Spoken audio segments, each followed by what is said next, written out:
Dear students, നമ്മൾ bio inorganic chemistry എന്ന chapter തുടങ്ങുകയാണ്. അപ്പോൾ അതിൽ ഏറ്റവും ആദ്യം നമുക്ക് പഠിക്കാനുള്ളത് മെറ്റാലോപോർഫൈറിനാണ്. ബയോ ഇനോർഗാനിക് കെമിസ്ട്രി എന്ന് പറഞ്ഞാൽ എന്താണെന്ന് നമുക്കറിയാമായിരിക്കുമല്ലോ. ബയോ അല്ലേ, ലിവിങ് സിസ്റ്റംസ്. ഈ ബയോ സിസ്റ്റംസിൽ നടക്കുന്ന ഇനോർഗാനിക് കെമിസ്ട്രി, അതായത് ലിവിങ് സിസ്റ്റംസിൽ നടക്കുന്ന ഇനോർഗാനിക് പ്രോസസ്സുകളെയും ഇനോർഗാനിക് റിയാക്ഷൻസിനെയൊക്കെയാണ് നമ്മളിവിടെ പഠിക്കുന്നത്. ഓക്കെ, അപ്പം നമ്മുടെ ശരീരത്തിൽ തന്നെ ഇപ്പം എന്തൊക്കെ നടക്കുന്നുണ്ട് ഇനോർഗാനിക്കായിട്ട് നടക്കുന്ന വെച്ചപ്പോൾ റെസ്പിറേഷൻ, അല്ലെങ്കിൽ പ്ലാന്റ്സിൽ നടക്കുന്ന photosynthesis, nitrogen fixation, carbon fixation, ഇതൊക്കെ നിങ്ങൾക്ക് കേട്ടിട്ടുള്ളതും നിങ്ങൾ പഠിച്ചിട്ടുള്ളതുമായിട്ടുള്ള കാര്യങ്ങളാണ് പ്ലസ് ടുവിനൊക്കെ. അത് തന്നെ നമ്മൾ വീണ്ടും ഒന്നിവിടെ കാണുകയാണ് ചെയ്യുന്നത്. ഇപ്പോൾ ഈ ബയോ ഇനോർഗാനിക് കെമിസ്ട്രിയിൽ നമുക്ക് മെയിനായിട്ട് മെറ്റാലോപോർഫൈറിൻ എന്താണെന്ന് ആദ്യം അറിയണം. ഓക്കെ, അപ്പോൾ മെറ്റാലോപോർഫൈറിൻ അറിയണമെങ്കിൽ നമ്മൾ ആദ്യം പോർഫിൻ എന്താണെന്ന് അറിയണം. അപ്പോൾ നമ്മൾ ആദ്യം കാണാൻ പോകുന്നത് വാട്ട് ഈസ് പോർഫിൻ എന്നുള്ളതാണ്. ഓക്കെ, അപ്പോൾ പോർഫിൻ വരയ്ക്കണമെങ്കിൽ, പോർഫിൻ്റെ സ്ട്രക്ചർ വരയ്ക്കണമെങ്കിൽ നമുക്ക് ആദ്യം പൈറോളിൻ്റെ സ്ട്രക്ചർ വരയ്ക്കണം. പൈറോൾ എന്ന് പറഞ്ഞാൽ ഈ മോളിക്യൂളിനെയാണ് നമ്മൾ പൈറോൾ എന്ന് പറയുന്നത്. ഒരു 5 മെമ്പേർഡ് ആയിട്ടുള്ള നൈട്രജൻ ഉള്ള 5 മെമ്പേർഡ് ഹെട്രോസൈക്ലിക് കോമ്പൗണ്ടിനെയാണ് നമ്മൾ പൈറോൾ എന്ന് പറയുന്നത്. ഇതിൻ്റെ പേര് പൈറോൾ. ഓക്കെ, നമ്മുടെ മെറ്റാലോപോർഫൈറിനിൽ 4 പൈറോളുകളുണ്ട്. നമ്മളാദ്യം പോർഫിനാണല്ലോ വരയ്ക്കുന്നത്. പോർഫിനിൽ 4 പൈറോൾ റിങ്ങുകളാണ് ഉള്ളത്. ഞാൻ അതെങ്ങനെയാണ് വരയ്ക്കുന്നതെന്നുള്ള കണ്ടുകൊള്ളുക. ഞാൻ 4 റിങ്ങുകൾ വരയ്ക്കുകയാണ്. നിങ്ങളതിൻ്റെ ഒപ്പം വരച്ചോളുക.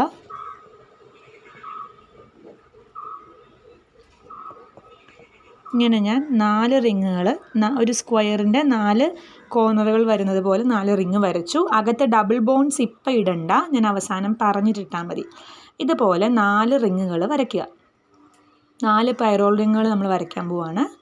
ഇനി ചെയ്യേണ്ടത് ഈ നൈട്രജൻ്റെ തൊട്ടടുത്ത കോർണർ കണ്ടോ, ആ കോർണറുകൾ പരസ്പരം ഇങ്ങനെ യോജിപ്പിക്കുക. അതൊരു CH2 ആണ്. നൈട്രജൻ്റെ തൊട്ടടുത്ത കോർണേഴ്സിനെ നമ്മൾ ഇങ്ങനെ ഒരു CH2 വെച്ച് യോജിപ്പിക്കുക. പൊസിഷൻ മാറിപ്പോകരുത്, നൈട്രജൻ്റെ തൊട്ടടുത്ത കോർണർ വേണം അങ്ങനെ ചെയ്യാനായിട്ട്. ഓക്കെ, ഇനി ഇതിൽ ഓപ്പോസിറ്റ് വരുന്ന 2 നൈട്രജൻസിന് ഹൈഡ്രജനെ കൊടുക്കുക. 2 പേർക്ക് ഹൈഡ്രജൻ ഉണ്ടാകും, 2 പേർക്ക് ഹൈഡ്രജൻ ഉണ്ടാവില്ല. ഓക്കെ, അപ്പോൾ ഇട്ടു. ഇനി ഒരു റിങ് നമ്മുടെ പൈറോൾ പോലെ തന്നെ ഡബിൾ ബോണ്ട് സ്റ്റാർട്ട് ചെയ്യുക. ഈ റിങ് കണ്ടു കഴിഞ്ഞാൽ ഇത് പൈറോൾ പോലെ തന്നെ ഇരിക്കുന്നത് അല്ലേ. ഇതുപോലെ തന്നെ നമ്മളിവിടെ ഒരു പൈറോളിനെ വരച്ചു.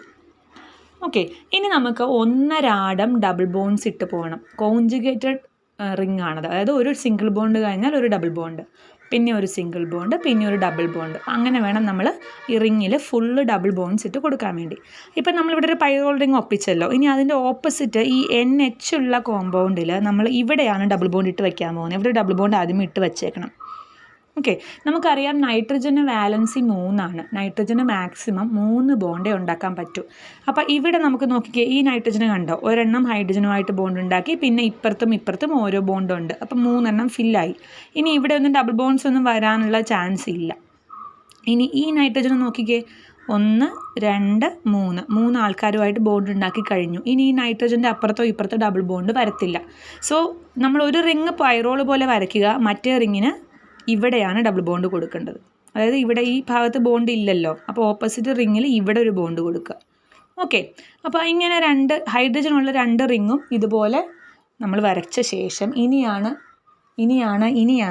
നമ്മൾ ചെയ്യാൻ പോകുന്നത്. ഓക്കെ, ഇനി കണ്ടോണം ഞാൻ വരയ്ക്കുന്നത്. ഇവിടെ ഇപ്പോൾ ഡബിൾ ബോണ്ട് ഉണ്ട്. അപ്പോൾ നമുക്ക് ഇവിടെ ഇനി ഡബിൾ ബോണ്ട്, ഓൾറെഡി അവിടെ ഡബിൾ ബോണ്ട് ഉള്ളത് കൊണ്ട് 2 ഡബിൾ ബോണ്ട്സ് ഒരിക്കലും അടുത്തടുത്ത് വരത്തില്ല.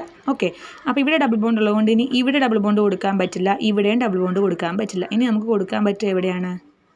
ഇവിടെ. ഓക്കെ, ഇനി ഇവിടെ ഡബിൾ ബോണ്ട് വന്നത് കാരണം ഇനി ഇവിടെയും കൊടുക്കാൻ പറ്റില്ല, ഇവിടെയും കൊടുക്കാൻ പറ്റില്ല. ഇനി എവിടെ കൊടുക്കാൻ പറ്റും? ഇവിടെ. ഇനി ഇവിടെ കൊടുക്കാൻ പറ്റില്ല, ഇവിടെ കൊടുക്കണം. കാര്യം നൈട്രജന് 3 ബോണ്ട് വേണമല്ലോ. അപ്പോൾ 1 2 3 ബോണ്ട് വരാൻ വേണ്ടി ഇവിടെ ഡബിൾ ബോണ്ട് കൊടുക്കണം. ഓക്കെ, ഇനി ഇവിടെ കൊടുക്കാൻ പറ്റില്ല, ഇവിടെ കൊടുക്കണം. ഇവിടെ കൊടുക്കാൻ പറ്റില്ല, ഇവിടെ കൊടുക്കാൻ പറ്റില്ല, ഇവിടെ നമ്മൾ ഓൾറെഡി കൊടുത്തു, ഇവിടെ കൊടുക്കാൻ പറ്റില്ല, ഇവിടെയും കൊടുക്കാൻ പറ്റില്ല. കാരണം നൈട്രജന് 3 ബോണ്ട് ഓൾറെഡി ആയിക്കഴിഞ്ഞു. ഇനി ഇവിടെ കൊണ്ട് ഡബിൾ ബോണ്ട് ഇടരുത്, അത് നമുക്കൊരു ടെൻഡൻസി വരും അങ്ങനെ ഇടാൻ വേണ്ടി.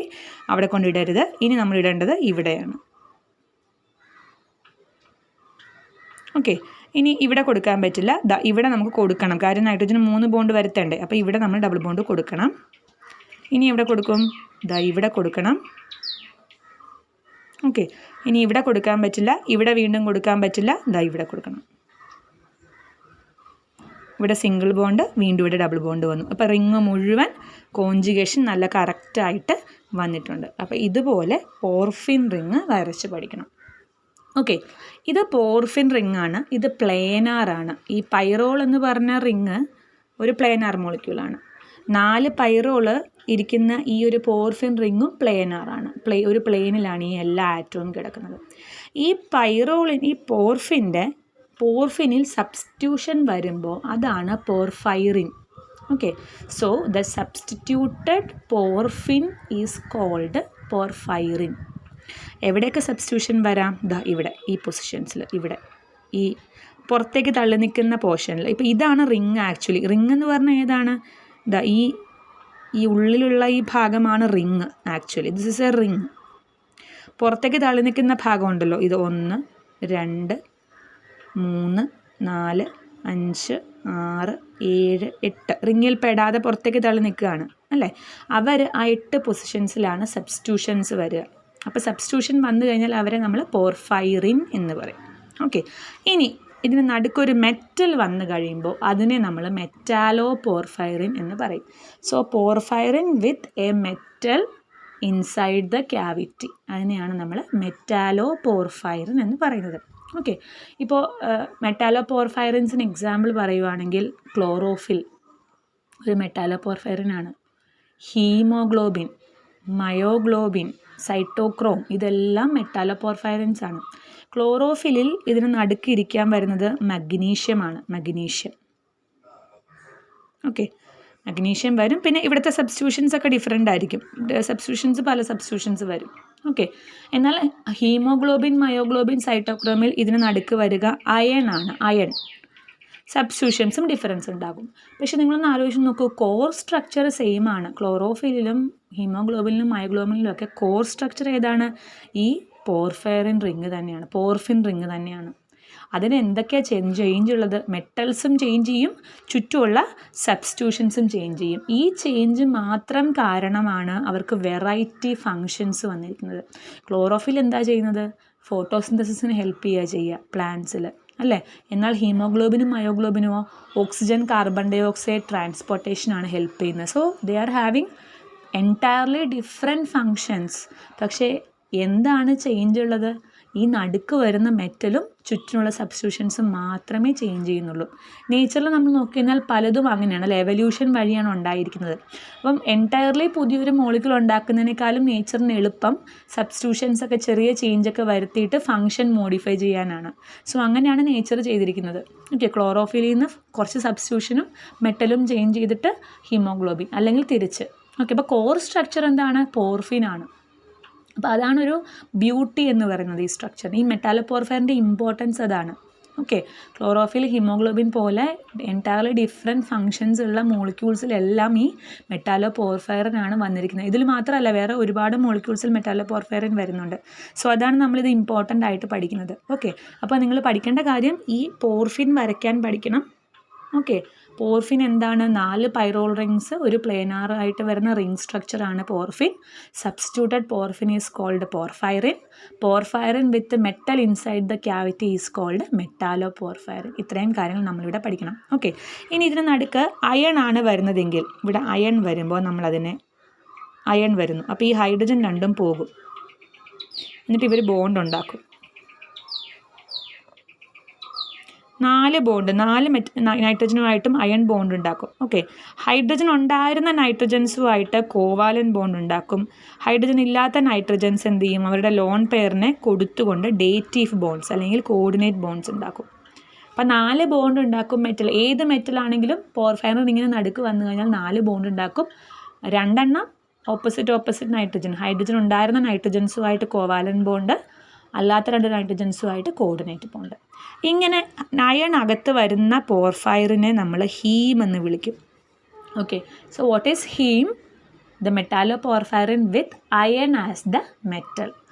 ഞാൻ ഈ പറഞ്ഞ ഡെഫിനിഷൻസ് എല്ലാം 1 വേർഡും 2 മാർക്സിനും ചോദിക്കുന്നതാണ്. സോ ഞാൻ ഇംഗ്ലീഷിൽ പറഞ്ഞ ഡെഫിനേഷൻ എല്ലാം പ്രത്യേകം എഴുതി തന്നെ നോട്ട് പ്രിപ്പയർ ചെയ്യുക. ഓക്കെ, ബാക്കി പോർഷൻസ് അടുത്ത വീഡിയോസിൽ ഇടാം. Thank you.